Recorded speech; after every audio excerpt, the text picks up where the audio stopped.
நண்பர்கள் அனைவருக்கும் வணக்கம். இன்னைக்கு நம்ம ஒரு ஆங்கில மொழிபெயர்ப்பு கதை தான் பார்க்க போகிறோம். இந்த கதை ஜெஃப்ரி ஆர்ச்சர்ன்றவர் ஆங்கிலத்தில் அந்த கதை எழுதியிருக்காரு. ஸோ அந்த கதையை தமிழில் மொழிபெயர்த்திருக்காங்க. ஸோ அந்த கதை தான் நான் சொல்ல போகிறேன். இந்த ஜெஃப்ரி ஆர்ச்சர் கதைகள் ஒரு முழு புத்தகமாகவே எல்லா இடங்களிலுமே கிடைக்கும். ஆன்லைன்லேயே நிறையா கிடைக்குது. ஸோ நீங்கள் ஆன்லைன்லேயே கூட வாங்கி கூட நீங்கள் படிங்க.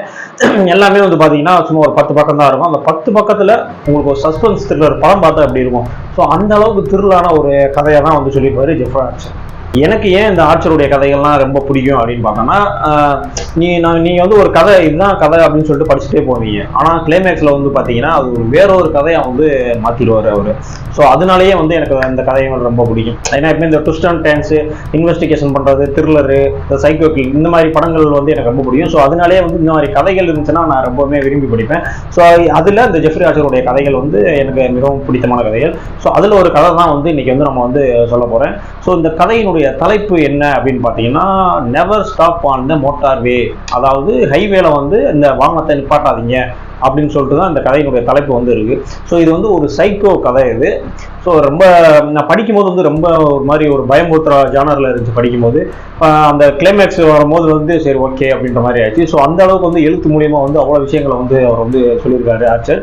சரி ஓகே, அப்போ நம்ம கதைக்கு போவோம். நம்ம கதையினுடைய கதாநாயகி பேர் என்னன்னு பார்த்தீங்கன்னா டயானா. இவங்க லண்டனில் வசிக்கிறாங்க.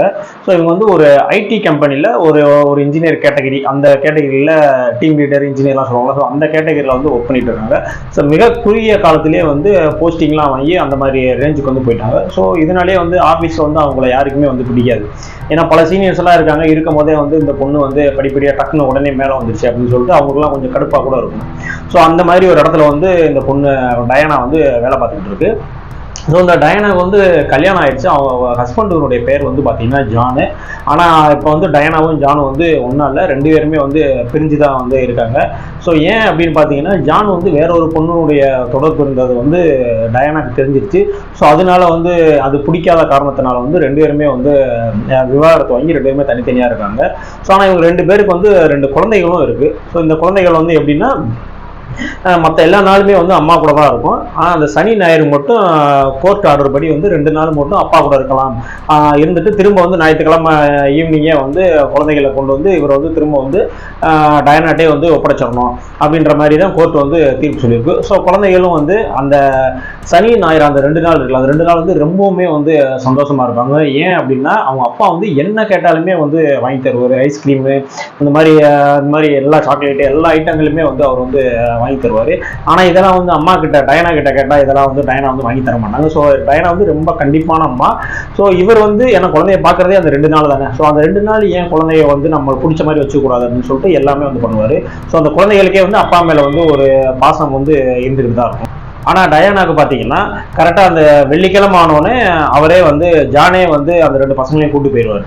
ஸோ அந்த 2 நாள் இருக்குல்ல, அந்த 2 நாள் டயானாக்கு ரொம்பவுமே சோகமான நாட்களாக தான் அப்போ அவங்களுக்கு இருந்திருக்கு. ஏன்னா எப்பவுமே குழந்தைகளோட இருக்கிற டயானா திடீர்னு அந்த 2 நாள், அந்த சனி ஞாயிறு 2 நாள் அவங்க அப்பாட்ட போகிறனால அந்த நாட்களை அவங்க எப்படி கழிப்பாங்க அப்படின்னு பார்த்தீங்கன்னா, அந்த லண்டன்லேயே நம்ம கொஞ்சம் ஒரு 10 கிலோமீட்டருக்கு அவுட்டரில் பார்த்தீங்கன்னா அவங்களுடைய ஃப்ரெண்டு ஒரு எப்படி சொல்கிறது, ஒரு இந்த தோட்டத்து வீடுன்னு சொல்லுவாங்கள்ல. ஸோ அந்த மாதிரி ஒரு இடம் இருக்குது. ஸோ அந்த இடத்துல அவங்க ஃப்ரெண்டு 2 பேர் தங்கிட்டு இருக்காங்க. ஸோ அவங்களோட பேர் என்னன்னு பார்த்தீங்கன்னா, ஒருத்தவங்க பேர் டேவிட்டு, இன்னொருத்தவங்க பேர் பார்த்தீங்கன்னா ரிச்சல். ஸோ இவங்க 2 பேருக்கு அந்த 2 பேருமே அங்கே தான் இருக்காங்க. ஸோ இவங்களுடைய பசங்க இருக்காங்கல்ல, ஸோ அவங்கள போய் கவனிக்கிறதுக்கு டயானா போயிடுவாங்க. ஏன் அங்கே போகிறாங்க அப்படின்னா, அந்த சனி ஞாயிறு தான் குழந்தைய பார்க்க முடியல, அவங்க அவங்க அப்பா கிட்ட போயிடுச்சு. ஸோ அந்த 2 நாள் நம்ம மனசு கஷ்டப்படக்கூடாது அப்படின்றக்காக அவங்களே மனசை ஆறுதல் படுத்திக்கிறதுக்காக அவங்களுடைய ஃப்ரெண்டோட குழந்தைகளை பார்க்கறதுக்காக அங்கே அடிக்கடி போயிடுவாங்க. இந்த மாதிரி ஒரு வழக்கம் போல் அந்த ஒரு வெள்ளிக்கிழமை அவங்க எப்பயும் போல் வேலைக்கு கிளம்பிட்டு இருக்காங்க. ஸோ கிளம்பிட்டு இருக்கும்போது பார்த்தீங்கன்னா டிவியில் ஒரு நியூஸ் ஓடிட்டு இருக்கு. என்ன ஓடிட்டு இருக்கு அப்படின்னு பார்த்தீங்கன்னா, இந்த மாதிரி ஏசியன் ரோடு, அதாவது லண்டனுடைய ஏசியன் ரோடு இருக்குல்ல. ஸோ அந்த ரோட்ல நீங்கள் பயணிக்கிறத கொஞ்சம் அவாய்ட் பண்ணுங்க. முடிஞ்ச அளவுக்கு அந்த ஹைவேல வண்டி எதுவும் நிப்பாட்டிடாதீங்க. ஏன்னா நேற்று அந்த ரோட்ல ஒரு சைக்கோ கில்லர் ஒரு பொண்ணை ரேப் பண்ணி கையில சுருள் கத்தி, அந்த கத்தி இப்படி சுருளா இருக்கு, அந்த சுருள் கத்தி மூலியமா அந்த பொண்ணை கழுத்தை அறுத்து ரேப் பண்ணி இந்த மாதிரி பொண்ணு தூக்கி தூக்கி போட்டு போயிட்டான். ஸோ அதனால யாரும் இது வரைக்கும் 3ஆவது சம்பவமாக வந்து இது வந்து நடக்குது. ஸோ அதனால யாருமே வந்து ஹைவேல வந்து அந்த ஹைவேல பர்டிகுலராக அந்த ஏசியன்ன்ற ஹைவேல வந்து யாருமே வந்து வண்டியை நிப்பாட்டாதீங்க, மேக்சிமம் அந்த ரோட்ல போறதே வந்து நீங்க தவிர்த்துடுங்க அப்படின்னு சொல்லி நியூஸ்ல சொல்லிட்டு இருக்காங்க. இந்த டயானாவும் கிளம்பிட்டே இருக்கும்போது அந்த நியூஸை வந்து கவனிச்சிட்டாங்க. ஸோ ஓகே இப்படி ஒன்று நடக்குது அப்படின்ற விஷயத்த வந்து அவங்க வந்து கவனிச்சிட்டாங்க. ஸோ அன்றைக்கு பொழுது திரும்ப வந்து வெள்ளிக்கிழமை ஆஃபீஸ் போகிறாங்க. ஆஃபீஸில் எல்லா வேலையுமே முடிஞ்சிருச்சு. இப்போ சாயந்தரம் வந்து மணி ஒரு 5 மணி ஆச்சு. ஸோ 5 மணி ஆனாலும் சரி இப்போ நம்ம கிளம்பிடுவோம், நம்ம போய் நம்ம டேவிட் ரிச்சல் இருக்காங்களா, ஸோ அவங்க வீட்டுக்கு வந்து போயிடுவோம். ஏன்னா 2 குழந்தை அங்கே போயிடுச்சு, நம்ம வந்து அங்கே போயிடலாம். ஆனால் வந்து 5 மணிக்கே டயானா மட்டும்தான், ஏன்னா டிராஃபிக் வந்து அதிகமாக இருக்கும். 5 மணிக்கே கிளம்பினா மட்டும்தான் சீக்கிரம் வந்து வீட்டுக்கு அவங்க வீட்டுக்கு வந்து போக முடியும். ஸோ அதனால சீக்கிரமே கிளம்பலாம் அப்படின்னு சொல்லிட்டு ஆஃபீஸ் வந்து கிளம்பிட்டு இருக்காங்க. ஸோ அந்த டயத்துக்கு வந்து பார்த்தீங்கன்னா அந்த ஆஃபீஸில் வந்து டயானா குடிக்காத அந்த பெரிய லெவலெல்லாம் இருக்காங்களா, ஸோ அவங்களாம் வீம்புக்குனே வந்து டயானா கிட்ட வந்து வேலை சொல்கிறாங்க. இந்தப்பா இந்த வேலையெல்லாம் நீ முடிச்சு கொடுத்தாப்பா போகணும் அப்படின்னு சொல்லிட்டு டயானாக்கு ஒரு வேலையை கொடுக்குறாங்க. இருந்தாலும் வந்து டயானா வந்து ஒரு பொறுப்பில் இருக்கிறனால கண்டிப்பாக அந்த வேலையை செஞ்சு முடிச்சுட்டு தான் போகணுன்றனால அந்த வேலையுமே அவங்க செஞ்சு முடிச்சுட்டு தான் வந்து டயானா வந்து கிளம்புறாங்க. ஸோ திரும்ப அவங்க கிளம்புறதுக்கு வந்து பார்த்தீங்கன்னா மணி கிட்டத்தட்ட வந்து ஒரு 7 மணி கிட்ட ஆயிடுச்சு. கிட்டத்தட்ட லைட்டாக வந்து இருட்டிருச்சு. டயானா எப்பயுமே வந்து பார்த்தீங்கன்னா ரொம்பவுமே வந்து சென்சிட்டிவான டைப்பு, ரொம்ப சை டைப் வேற, யார்ட்டையும் அவ்வளோவா பேசவும் மாட்டாங்க, ரொம்ப பயந்த தன்மை உள்ள ஆள் தான் வந்து டயானா. மணி வேற 7 ஆயிடுச்சு. சரி ஓகே இப்போ வந்து கிளம்புவோம், இப்போ கிளம்புனா கூட இன்னொரு 1 ஹவரில் வந்து நம்ம வந்து டேவிட் ரிச்சல் வீட்டுக்கு வந்து போயிடலாம் அப்படின்னு சொல்லிட்டு கார் எடுக்கிறாங்க. கார் எடுத்துகிட்டு போகும்போது ஒரு ஹைவேல வழக்கம் போல ஒரு டிராஃபிக்கில் வந்து மாட்டிக்கிறாங்க. ஹைவேல எப்போ டிராஃபிக்னா டிராஃபிக் ஆயிடுச்சு. ஸோ அந்த மாதிரி ஒரு ஏரியா டிராஃபிக்ல வந்து மாட்டிக்கிறாங்க. ரொம்ப நேரம் ஆகுது, டிராஃபிக்ல வந்து விழுபடவே முடியல. கிட்டத்தட்ட ஒரு 1/2 மணி நேரம் கிட்ட ஆயிடுச்சு. மணி வந்து 7 மணி கிளம்புனாங்க, ஒரு 7:30 மணி ஆயிடுச்சு. சரி ஓகே இப்போ வந்து டிராஃபிக் கிளியர் ஆயிடுச்சு, இப்போ நம்ம கிளம்பலாம்னு சொல்லிட்டு வண்டியை வந்து வேகமாக ஓட்டிட்டு போறாங்க. வேகமாக ஓட்டிட்டு போனோடனே ஒரு இடத்துல வந்து சட்டுன்னு ஒரு சவுண்டு கேட்குது. கார் வந்து யாரோ இடிச்சு ஒரு ஏர்ல வந்து ஒரு பாடி வந்து பறந்து வந்து கீழே வந்து விழுந்துச்சு. உடனே வந்து டயானா வந்து ரொம்பவுமே பயந்துட்டாங்க. பயந்து என்ன பண்ணாங்க, காரை வந்து உடனே அப்படியே ஸ்டாப் பண்ணிட்டு வேகமாக வந்து வெளியில போயிட்டாங்க.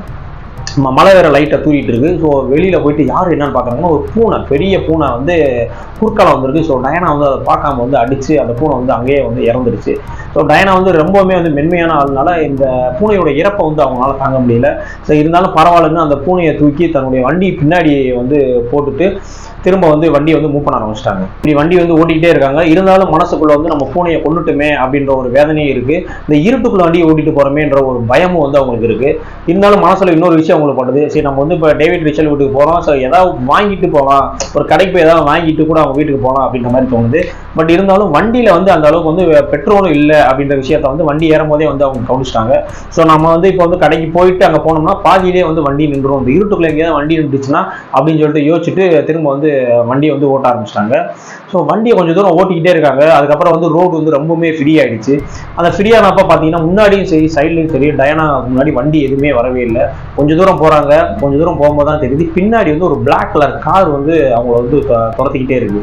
அவங்க டயானா வந்து டக்குன்னு இந்த கார் ஏன் நம்ம பின்னாடி வருது, இவ்வளோ வெட்ட வெளியா இருக்கு, இவ்வளோ இடம் இருக்கு, ஆனால் இதெல்லாம் தாண்டி அவன் போனாமே, இதெல்லாம் போகாம ஏன் நம்ம பின்னாடியே வந்துட்டு இருக்கான் அப்படின்னு சொல்லிட்டு சரி நமக்கு எதுக்கு வம்பு, நம்ம வண்டியை வந்து ஸ்லோ பண்ணிடுவோம் அப்படின்னு சொல்லிட்டு லைட்டாக ஸ்லோ பண்ணுறாங்க. டயானா வண்டியை ஸ்லோ பண்ணோடனே பின்னாடி இருக்க அவனுமே வந்து வண்டியை லைட்டாக ஸ்லோ பண்ணுறான். அது தெரிஞ்சோடனே டயானாக்கு வந்து நெஞ்செல்லாம் வந்து ரொம்ப படபடக்க ஆரம்பிச்சிருச்சு. ஐயோ என்ன இவன் நம்மளை ஃபாலோ பண்ணிட்டு இருக்கானா அப்படின்னு சொல்லி அந்த மாதிரி வந்து மனசு வந்து அவங்களுக்கு தோண ஆரம்பிச்சிருச்சு. அது இல்லாமல் சைட்லையும் கையை காமிச்சிட்டு நீ முன்னாடி போ இவ்வளோ இடம் இருக்குல்ல அப்படின்னு சொல்லிட்டு சைட்லலாம் கை காட்டுறாங்க. ஆனால் அவனும் பார்த்தீங்கன்னா அந்த சையெல்லாம் பார்த்துட்டு திரும்ப அவனும் தான் சையை கட்டுறான் ஒளி, அவனும் சைட்லையும் வரமாட்டான், இவன் முந்தியும் போக மாட்டான் அப்படின்ற விஷயம் தெரிஞ்சுன்னா அவன் இன்னுமே வந்து பயம் வந்து அதிகரிச்சுக்கிட்டே இருக்கு டயானாக்கு. அவ்வளோ அந்த கொற்ற மலையிலையும் டயானா கார் ஓட்டிட்டு போகும்போது கூட டயானாக்கு வந்து அவங்க வேர்க்க ஆரம்பிச்சிச்சு பயத்தினால. இப்போ ஏன் யாரு என்னன்னே தெரியல, இந்த ராத்திரியில் நம்மள வந்து வண்டியில ஃபாலோ பண்ணிக்கிட்டே இருக்கானே அப்படின்னு சொல்லிட்டு என்ன பண்றதுன்னு தெரியாம பேக் லைட் இருக்குல்ல, ஸோ அந்த பேக் லைட்டை வந்து அமுக்கி ரொம்பவுமே வந்து பளிர்னு அடிக்கிற மாதிரி வந்து பேக் லைட்டை வச்சுட்டாங்க. ஏன்னா அவன் வந்து வண்டி ஓடும் போது அவனுக்கு வந்து அதை கிளார் அடிச்சு வண்டி நிப்பாட்டிடும் அப்படின்னு நினைச்சு அடிக்க ஆரம்பிச்சிட்டாங்க. ஆனா அதையுமே வந்து அந்த பின்னாடி அந்த கருப்பு கலர் கார்ல வந்துட்டு இருந்தா வந்து அதையுமே வந்து பொருட்படுத்தவே இல்லை. திரும்பவுமே வந்து டயானாவை ஃபாலோ பண்ணி பின்னாடி வேமா வந்து வந்துகிட்டே தான் இருக்கான். அப்பதான் வந்து டயானாக்கு வந்து ஒரு விஷயம் வந்து மனசுல படுது. என்னன்னா காலையில வந்து ஒரு நியூஸ் கேட்டான். என்ன கேட்டோம், இந்த மாதிரி ஒரு சைக்கோ கில்லர் வந்து ஒருத்தன் ஹைவேல வந்து பொண்களை வந்து கற்பழிச்சு கையில இருந்து ஒரு சுருள் கத்தியால வந்து குத்தி கழிச்சு வந்து ரோட்ல போட்டு போயிட்டான் அப்படின்ற விஷயம் வந்து செய்தியில கேட்டது வந்து அப்பதான் வந்து டயானாக்கு வந்து ஞாபகம் வருது. அப்போ ஓகே இவன் இப்போ துரத்துறவன் வந்து அந்த சைக்கோ தான், அந்த சைக்கோ தான் வந்து நம்மளை வந்து துரத்திட்டு இருக்கான், நம்ம வந்து வண்டியை வந்து எந்த இடத்துலையுமே வந்து நிப்பாட்டிடவே கூடாது அப்படின்ற அந்த பயத்துல வந்து வண்டியை ஓட்டிக்கிட்டே இருக்காங்க. ஆனா அவங்க ஆள் மனசுல இன்னொரு எண்ணமும் வந்து அவங்களுக்கு தோணிக்கிட்டே இருக்கு. ஏன்னா வண்டியில பெட்ரோல் இல்லைன்ற விஷயம் வந்து அவங்களுக்கு தெரியும். இன்னும் கொஞ்சம் தூரம் தான் இந்த வண்டி போகும், போகும், அந்த வீடு வரைக்கும் தான் போகும். அதுக்குள்ள நம்ம வந்து எப்படியாவது வந்து தப்பிச்சிடணும், இல்லை அப்படின்னா நம்ம வந்து இவனுக்கு வந்து நம்மளை வந்து கற்பழிச்சு நம்மளை வந்து கொண்டு தூக்கி போட போறான் அப்படின்ற எண்ணம் வந்து அவங்க மைண்ட்ல வந்து ஓடிக்கிட்டே இருக்கு. அந்த பதட்டத்திலே வந்து அவங்க வந்து வண்டி ஓடிக்கிட்டே இருக்காங்க டயானா. இந்த பதட்டத்திலே வந்து அவங்களுக்கு இன்னொரு யோசனை வருது. என்ன வருதுன்னா, இதே இந்த வண்டி நேரா போயிட்டு இருக்கு, இன்னும் ஒரு 1 கிலோமீட்டர் தாண்டி லெஃப்ட்ல கட் ஆயிட்டோம் அப்படின்னா நம்ம வந்து டேவிட் ரிச்சல் அவங்கள வந்து ரீச் பண்ணிடலாம். இல்ல நேரா போனோம், இன்னும் 2 கிலோமீட்டர் நேரா போனோம் அப்படின்னா போலீஸ் ஸ்டேஷன்ல போய் நெருங்கிடலாம். ஸோ எங்கிட்டு போறது வந்து சேஃப்டியா இருக்கும் அப்படின்னு நினைச்சு அந்த பதட்டத்திலேயே வந்து அவங்க மைண்ட் வந்து யோசிச்சுக்கிட்டே இருக்கு, எங்கிட்டு போகலாம். ஸோ அப்பயுமே வந்து அவங்க மைண்ட் வந்து அவங்களை வந்து எச்சரிச்சுக்கிட்டே இருக்கு, இந்த மாதிரி நீ வந்து போலீஸ் ஸ்டேஷன் போறது பெருசு இல்லை, ஆனா இங்க இருந்து நீ போலீஸ் ஸ்டேஷன் போறதுக்கு இன்னொரு 3 கிலோமீட்டர் ஆகும். ஸோ அதுக்குள்ள பெட்ரோல் இல்லாம நடு ரோட்ல வந்து வண்டி நின்றுச்சுன்னா கண்டிப்பா வந்து அவன் நம்ம வந்து கொண்டு போட்டுருவான் அப்படின்ற ஒரு மைண்டும் வந்து அவங்களுக்கு இருக்கு. ஸோ இன்னொரு பயம் அவங்களுக்கு என்னன்னா, இப்போ வந்து டேவிட் ரிச்சல் வீடு இருக்குல்ல, ஸோ அந்த ரிச்சல் வீட்டுக்கு போறதுக்கு இப்போ லெஃப்ட் கட் பண்ணா அவங்க வீட்டுக்கு போற ரூட் தான். ஆனா அந்த ரூட்ல கட் ஆகி ஒரு கிலோமீட்டர் போயிட்டீங்க அப்படின்னா அதுக்கப்புறம் வந்து ஒரு பெரிய ஆர்ச்சு, அதுக்கு பக்கத்துல வந்து ஒரு கேட் இருக்கும்.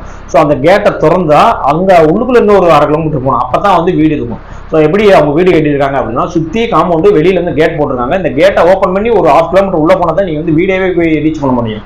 ஸோ இந்த கேட் வந்து இப்போ ஓப்பனா இருக்கணும்ல. ஆனா எப்பயுமே வந்து சனிக்கிழமை வந்து டயானா வர்றப்ப வந்து சில சமயங்கள்ல வந்து அந்த கேட் வந்து ஓப்பன்ல தான் இருக்கும். நிறைய தடவை அந்த கேட் வந்து ஓப்பன் இல்லாம இருந்திருக்கு. ஸோ டயானா வந்து அப்ப நிப்பாட்டிட்டு கேட்டை ஓப்பன் பண்ணிட்டு திரும்ப வந்து உள்ள போயிருக்காங்க. ஆனா இப்போ வந்து கேட் வந்து ஓப்பன்ல இல்லை அப்படின்னா என்ன பண்றது? நம்ம வண்டியை கொண்டு போய் அங்க நிப்பாட்டுனேன் அப்படின்னா அடுத்த செகண்டே வந்து அவன் வந்து என்னை வந்து கொண்டுருவான். ஆனா அதை நினைச்சே வந்து அவங்க வந்து சாமியை வந்து வேண்டிக்கிட்டே இருக்காங்க, கடவுளே நான் இந்த ஒரு 1/2 மணி நேரம் மட்டும் நான் தாக்கு பிடிச்சிட்டேன் அப்படின்னா லைஃப்ல இனிமேல் நான் உன்ட்ட எதுவுமே வேண்ட மாட்டேன், என்னை இந்த இதுல இருந்து மட்டும் என்னை காப்பாத்தி கண்டிப்பா வந்து அந்த கதவை வந்து திறந்துருக்கணும் அப்படின்னு சொல்லி வேண்டிக்கிட்டே இருக்காங்க கடவுளை. அதே நேரத்தில் இன்னொரு யோசனை கூட வருது, திடீர்னு நம்ம வந்து ரிவர்ஸ் கியரை போட்டு கூட ரிவர்ஸ்லேயே போய் கூட அந்த காரை வந்து இடிச்சு 2 பேருமே கூட செத்து போயிடலாமா? ஏன்னா இவன்ட்ட வந்து கத்தியால் சுருள் கத்தியால குத்து வாங்கி வேதனையில சாடுறதுக்கு பேசாம இந்த மாதிரி கூட செத்து போயிடலாமா அப்படின்னு கூட ஒரு யோசனை வருது. இருந்தாலும் ஐயோ நம்ம பிள்ளையே இருக்கே அப்படின்னு சொல்லிட்டு அந்த மைண்டு இருக்கு. ஸோ இந்த எல்லா பதட்டத்தோடையும் வந்து ஒரு வண்டியை வந்து ஓட்டிட்டு இருக்காங்க இப்போ வந்து டயானா வந்து பாத்தீங்கன்னா அந்த லெஃப்ட் கட் பண்ற இடம் இருக்குல்ல, அந்த டேவிட் ரிச்சல் வீட்டுக்கு. ஸோ அந்த லெஃப்ட் இப்போ வந்து கட் ஆயிட்டாங்க. கட் ஆகி உள்ள போய்கிட்டே இருந்தோடனே பின்னாடி பாக்குறாங்க, அந்த மிரர் வழியா வந்து பின்னாடி பாக்குறாங்க, அந்த பிளாக் கலர் கார் வந்து வரல. சரி ஓகே, ஒருவேளை நம்ம லெஃப்ட் கட் பண்ணது அவனுக்கு தெரியாம அவன் நேரா போயிட்டு வரணும் அப்படின்னு நினைச்சிட்டாங்க. ஆனா ஒரு 1/2 கிலோமீட்டர் போனோடனே திரும்ப வந்து அந்த ஃப்ரண்ட் மிரர்ல பாக்குறாங்க, பின்னாடி வந்து அந்த பிளாக் கலர் கார் வந்துகிட்டே தான் இருக்கு. இன்னமும் வந்து காருடைய வேகத்தை வந்து டயானா வந்து அதிகப்படுத்திக்கிட்டே இருக்காங்க. அவங்க வந்து கிளச்சை மிதிக்கிறோமா ஆக்சிலேட்டர் மிதிக்கிறோமா எதை மிதிக்கிறோம்னு தெரியாத அளவுக்கு வந்து பதட்டத்துல வந்து வண்டி ஓட்டிக்கிட்டே இருக்காங்க. வண்டி வந்து அந்த ரோட்ல வந்து சீறி பாஞ்சிட்டு இருக்கு. இது வரைக்கும் டயானா வந்து அவ்வளவு ஸ்பீடா வந்து வண்டி ஓட்டினதே கிடையாது. ஸோ அந்த அளவுக்கு வந்து ஸ்பீடா வந்து வண்டி ஓட்டிக்கிட்டே இருக்காங்க. ஓட்டம் போதே மனசுல வந்து நினைச்சிட்டே இருக்காங்க, இன்னும் 3 கிலோமீட்டர் தான் இருக்கு, இன்னும் 2 கிலோமீட்டர் தான் இருக்கு அப்படின்னு நினைச்சிட்டே போறாங்க. கண்டிப்பா அந்த கேட் மட்டும் ஓப்பன் ஆயிரும்பா அப்படின்னு சொல்லி இந்த மனசுல நினைச்சிட்டே இருக்காங்க. கிட்டத்தட்ட ஒரு 500 மீட்டர் 200 மீட்டர் நெருங்கி போயிட்டாங்க.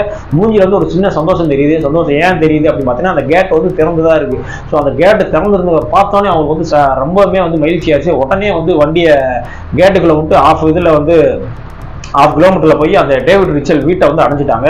வீட்டை அடைஞ்சோடனே திரும்ப மிரர்ல பாக்குறாங்க. ஸோ அந்த கார் வருதா வரலையா அப்படின்னு. அந்த கார் ஆனா திரும்பவுமே பின்னாடி தான் வந்துகிட்டு இருக்கு. பின்னாடி இறங்கினோடனே பின்னாடி வந்துகிட்டே இருந்தோடனே இவங்க உடனே வந்து கதவை திறந்து டயானா வந்து வெளியில இறங்கிட்டாங்க. வெளியில இறங்கிட்டு டேவிட் ரிச்சலை வந்து சத்தம் போடுறாங்க. சத்தம் போட்டு கத்தி ரிச்சலை வந்து உடனே நீ போய் போலீஸுக்கு வந்து நீ போன் போடு அப்படின்னு சொன்னோடனே ரிச்சல் வந்து உடனே உள்ள போய் போலீஸ்க்கு வந்து போன் போட்டுட்டு இருக்காங்க. டேவிட் வந்து வெளியே நின்று ஏன் இப்படி கத்துற அப்படின்னு கேட்டாங்க. இல்ல பின்னாடி என்ன ஒரு பிளாக் கலர் அந்த சைக்கோக்காரன் வந்து என்ன துரத்திட்டு வரான், டக்குனு நீ போய் துப்பாக்கி எடுத்துட்டு வா அப்படின்னோடனே பக்கத்துல அந்த முயல்கள்லாம் வேட்டையாடுறதுக்காக வச்சிருந்தாங்க துப்பாக்கியை வந்து எடுத்துட்டு இப்போ டேவிட் வந்து எய்ம் பண்ணி அப்படியே கரெக்டா அந்த ஸ்டெப்ஸ்ல வந்து நின்றுட்டு இருக்கான். பக்கத்துல வந்து டயானா இருக்காங்க. பின்னாடி வந்து அந்த பிளாக் கலர் கார் வந்து அப்படியே வந்து நிக்குது. இப்ப அந்த பிளாக் கலர் காருக்குள்ள இருக்கிற ஆளை வந்து குறி வச்சு வந்து டேவிட் இருக்கான். ஏய் ஒழுங்கு மரியாதை இறங்கிடு, இல்லைன்னா உன்னை வந்து நான் ஷூட் பண்ணிடுவேன் அப்படின்ற மாதிரி வந்து டேவிட் வந்து துப்பாக்கி வச்சுட்டு அந்த கார்ல இருக்கவங்க சொல்றான். ஸோ அந்த கார்ல இருக்கவன் உனக்கு கையை 2 மேலே தூக்கிட்டு அப்படி டோரை ஓப்பன் பண்ணி வெளியில இறங்கினான். ஸோ வந்து பிளாக் கலர் ட்ரெஸ் போட்டிருக்கான், மூஞ்சியை வந்து மாஸ்க் போட்டிருக்கான், யாருன்றதே தெரியாத அளவுக்கு வந்து அந்த அந்த கார்ல இருந்தவன் வந்து இருக்கான். உடனே வந்து அந்த கார்ல இருக்கவன் என்ன சொல்றான் அப்படின்னா, இல்ல நீங்க துப்பாக்கி நீங்க கீழே போடுங்க, நான் சொல்ல வந்த விஷயமே வேற, நான் யாரையும் வந்து துரத்திட்டு வரல, நான் யாரையும் கொள்றதுக்காக வரல, நீங்க துப்பாக்கியை கீழே போடுங்க அப்படின்ற மாதிரி வந்து அந்த கார்ல இருந்து வந்தவன் சொல்லிக்கிட்டே இருக்கான். ஆனால் இதெல்லாம் நம்புறதுக்கு வந்து அவங்க யாருமே தயாரா இல்லை. சுடுறதுக்கு வந்து ரொம்பவுமே தயாரா வந்து இப்போ வந்து டேவிட் வந்து நின்றுட்டு இருக்காரு. அப்பதான் வந்து அவன் ஒரு உண்மையை சொல்றான், நான் வந்து உங்களை காப்பாற்ற தான் வந்தேன், நீங்க வந்து இவங்க டிக்கியை திறந்து பாருங்க, நீங்க டிக்கியை திறந்து பார்த்தீங்க அப்படின்னா உங்களுக்கு தெரியும் இப்போ இன்ன வரைக்கும் என்ன நடந்துச்சு அப்படின்னோடனே இவன் பேச்ச யாருமே நம்பாம இன்னுமே வந்து அவங்க சுடுறதுக்கு தான் வந்து குறி வச்சுக்கிட்டே இருக்கான். ஸோ அப்போ அந்த பையன், அந்த கார்ல இருந்த பையன் என்ன பண்றான்னா, சரி நீங்க இல்லைன்னா பரவாயில்ல, நான் கூட டிக்கியை திறக்கிறேன், நீங்க வந்து பாருங்க அப்படின்னு சொல்றாங்க. ஸோ டயானாவும் டேவிட்டும் வந்து பக்கத்தில் வந்து நிற்கிறாங்க. உடனே அந்த பையன் வந்து அந்த டிக்கியை வந்து ஓப்பன் பண்றான். அந்த டிக்கிக்குள்ள யார் இருக்கா அப்படின்னா, அதே மாதிரி பிளாக் கலர் ட்ரெஸ் போட்டு கையில வந்து சுருள் கத்தியோட வச்சு அந்த சைக்கோ கொலகாரன் வந்து அந்த காருக்குள்ள தான் இருந்திருக்கான். இதை பார்த்தவனே வந்து பாத்தீங்கன்னா டயானாவுக்கும் சரி, டேவிட்டுக்கும் சரி, ரிச்சர்டுக்கும் சரி பயங்கரமான வந்து ஒரு அதிர்ச்சியா வந்து இருக்கு. ஸோ அப்பதான் வந்து அந்த பையன் வந்து சொல்றான், நீங்க வந்து நான் உங்க பின்னாடி தான் வந்துட்டு இருந்தேன், நீங்க ஊடையில வந்து ஒரு பூனையவோ எதையோ வந்து அடிச்சிட்டீங்க, அடிச்சுட்டு அந்த பூனையை நீங்க உள்ள தூக்கி போடுற கேப்ல உங்க வண்டி பின்னால வந்து இந்த சைக்கோ கொலகாரன் வந்து உங்க டிக்கில வந்து ஏறி உட்காந்துக்கிட்டான். அதை சொல்றதுக்காக தான் நான் அங்கிருந்து வந்து உங்க பின்னாடியே வந்துட்டு இருந்தேன், நீங்க நானும் சைகை காட்டினேன், நீங்க எதுவுமே வந்து சரியா புரிஞ்சுக்கல, ஸோ உங்களை காப்பாற்றணுன்றக்காண்டி தான் நான் வந்து இந்த வண்டியிலே வந்து உங்களை பின்னாடி திறந்து வந்தேன் அப்படின்ற மாதிரி வந்து சொல்லி முடிப்பான். அடுத்த செகண்ட் வந்து பாத்தீங்கன்னா ரிச்சல் ஆல்ரெடி போலீஸுக்கு போன் போட்டனால போலீஸ் வந்துட்டு இருக்க சைரன் வந்து வந்துகிட்டே இருக்கும்.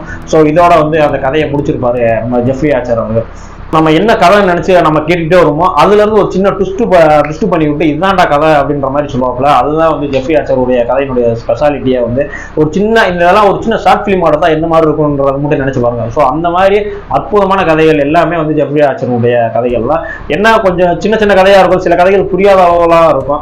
ஸோ அந்த மாதிரி கதைகளை நம்ம தவிர்த்துட்டு இந்த மாதிரி எளிமையா புரியக்கூடிய கதைகளை வந்து நம்ம சொன்னோம்னா ஈஸியா வந்து எல்லாத்துக்குமே வந்து புரியும்.